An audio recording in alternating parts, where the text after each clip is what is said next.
Welcome back, casual gardeners. By the time you see this video, it's going to be the equinox eve, or the last day of summer, or second to last, one of those. And that means that it's practically fall, and you may be wondering, what is left to do in the garden? It turns out there are a few things. So thing number one, obviously, you can harvest a bunch of stuff. I've got carrots ready to go. I've got tomatoes and peppers. I'm still picking baby corn, still collecting broad beans. So there's lots of stuff you can pick. And I mean, you're just coming into squash season. Although I've got to say my summer squash are starting to look pretty sad. Secondly, in some more fortunate parts of the world, you can still start a fall garden. If you are in zone 7 or 8 or higher, it's not too late to plant lettuce or radishes or even some of the faster varieties of broccoli. There are a lot of crops, primarily in the leafy green families, that can go in the ground right now and get you a harvest this year. But here in zone 6 Utah, that actually isn't really an option for me. I could probably get some spinach and some radishes if I got those in the ground today, but I'm not gonna. I'm just not gonna. Maybe I might. Okay, we'll see. No commitments. All right, thing number 3. This is the time for you to put your garlic in the ground, and quite a few other bulbs as well. Thing number 4, this is a great time to save seeds. I've got a bunch of seeds I will be saving. I've been really enjoying my green tie-dye tomatoes and my purple tomatoes. Those are for sure some seeds I'm going to be saving. There are all sorts of seeds you can collect this time of year, and saving seeds gets you just that one step closer to actually gardening for free, which is some people's goal. Thing number 5, it's time to start cleaning up the spent plants. You can leave some spent plants out in your garden, and that's actually beneficial for some wildlife to do that. For instance, if you have some coneflowers that have gone to seed, those seeds will support small seed-eating birds in your ecosystem, and I think that is amazing. But if you've got something you need to clean up, like in a bed that you're ready to prepare for the long sleep, this is the time to clean that up. All right, thing number 6 follows naturally from thing number 5. You are going to want to apply new mulch to your beds and prepare them for the winter. This is actually an ideal time to put compost on your beds, because compost is a little salty. It's not like my language in heavy traffic salty, but it's a little salty, and leaving it on the soil surface over the winter gives all that moisture that's going to come down a chance to rinse some of the salt away, and your plants will do better the following year. Most of the nutrients will still be there unless you have scouring winds, in which case put some other mulch on top. Thing number 7, you may want to plant cover crops. I last year tried some cover crops, and I went with some winter killed cover crops, and they were not winter killed. Or I think what may have happened instead is that maybe some of them didn't germinate until the following spring. And I found it obnoxious. As a casual gardener, I think my experimentation with cover cropping is done, and I'm just going to be using mulch. But if you are somebody who's into cover crop, get it in the ground now. Thing number 8, this is time to divide and transplant a lot of perennials. If you've got some bulbs that are growing where you don't want them, you can dig them up and transplant them right now. There are some plants that actually you should not, and be careful about that. Check before you do it. The list is too long for me to give you a yay or nay on each individual plant. This isn't that kind of video. All right, thing number 9 is you're going to want to plan and protect for frost. So what I mean by that is that you may have some frost, less hardy plants that you want to preserve in your garden. For example, let's see, what's a good example here? I've got some brand new baby strawberries. They should be pretty frost hardy once they're more established next year. But this year, I might be a little concerned about them. They would do very well if I just threw a layer of leaf mulch on top of them. We're about to get a bunch of fall leaves. I can feel it. It's coming. And when those leaves fall, I mean, I guess you could send them to the landfill, or you can take advantage of them. That is a free resource. It is carbon for your soil. It is mulch for your garden. Those leaves are gardening gold. If you're lucky enough to have a garden where you have to clean up a bunch of leaves, put them to work.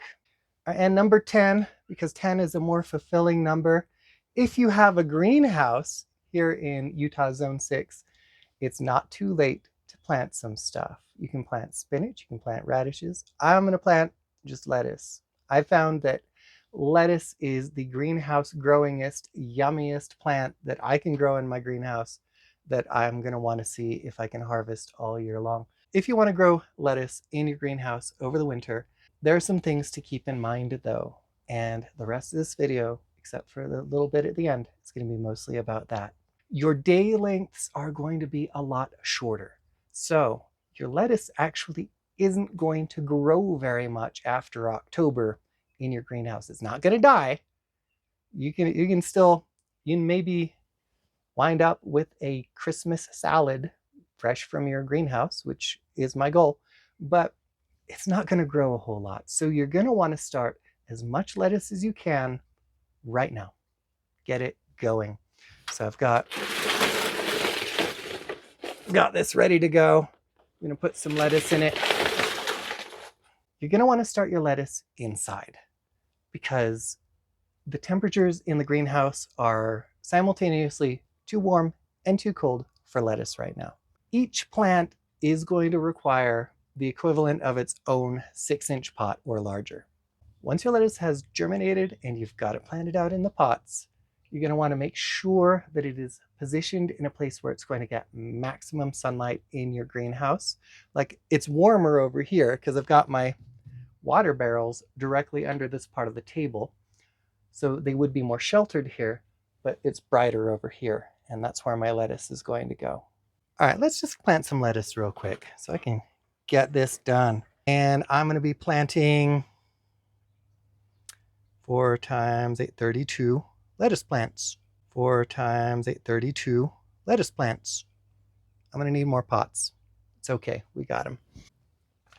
So I'm going to be planting 4 varieties of lettuce just because I love how it looks to have a variety of lettuce types.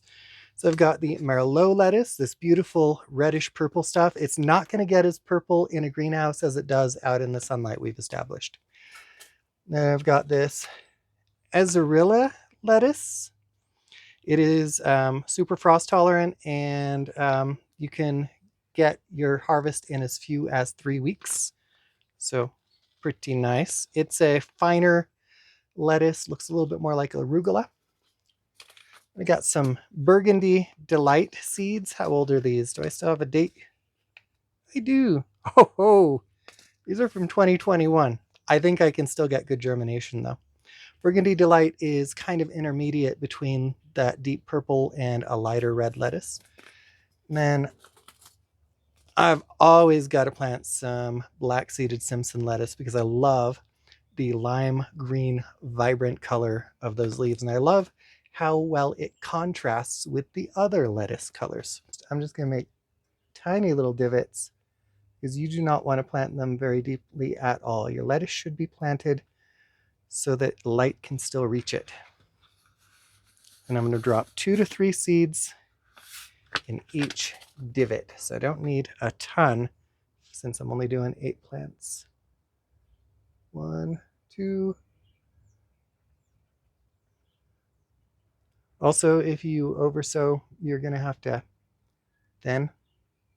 And the more thinning you got to do, the crankier you're going to be. Oh, hey, wasp. Did you notice I'm in here next to your nest?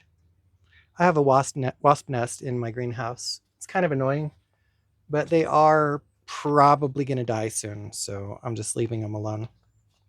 Of course, if you're allergic to bees, I understand if you're a little bit less sanguine about wasps in your greenhouse. All right, so I'm just going to do that with all of my lettuce varieties, and then I'm just going to very gently put just a tiny amount of soil over them. So put them under lights indoors or in a sunny south-facing window until you get them to germinate. If things are still getting warm in your greenhouse, you can hold off a little bit, moving them outside. Just make sure that they stay watered and they are fed. Lettuce is very forgiving. Once you've got at least 2 or 3 true leaves, you can move them out to the greenhouse, and you may, if you plant enough plants and you get lucky and you're a good plant mom or dad, have lettuce all winter long.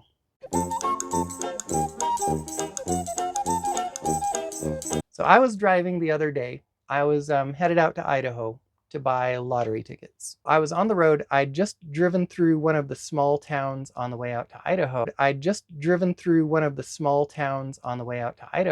And so I was in the left lane of the road, because if you're in the left lane, you get to avoid all the people turning right off the road and slowing way the heck down 2 or 3 blocks in advance, because that's how small town Utahns drive. So I came out, I'm basically in the fast lane now. And lots of people were passing me on the right and shooting me crusties on their way by, because I was not going the speed that they liked. I had not accelerated as quickly as they would like. And I really wanted to get over into the right lane so that people could pass me more easily in the fast lane, but I could not do it because everyone was passing me on the right. And that led me to think about all of the other times when we might be mad at someone because they're not doing what we want them to do, but at the same time, we may be behaving in a way that keeps them from doing what we want them to do. And I think a lot of us don't own that part of the puzzle, don't take that responsibility. We're too busy thinking about ourselves to think about how our actions are impacting the other people at that point. And I think that that can help make our world a much less pleasant place. And that doesn't just apply on the road. I think there are actually a lot of situations where we want people to do a thing and they want to do the thing, and our own actions are preventing them or contributing to preventing them from doing that thing. And I think it's always going to be that way because we are human and we're fallible, and we don't always have the whole picture to make our decisions based off of that and make the great, right, wonderful choices that we'd like to make. And that's okay. But maybe sometimes we could take a moment when we're mad at someone for not doing what we want them to do and think to ourselves, am I contributing in any way to them not doing the thing? Could I get out of their way? Could I make space for them to do what I want them to do? I think a lot of the times maybe we could. And I think the world might be just a little more pleasant if we did. Thank you so much for joining me here in my greenhouse today. Hope you have a wonderful time in your garden in the short days you have left until the cold and the dark and the well-deserved break.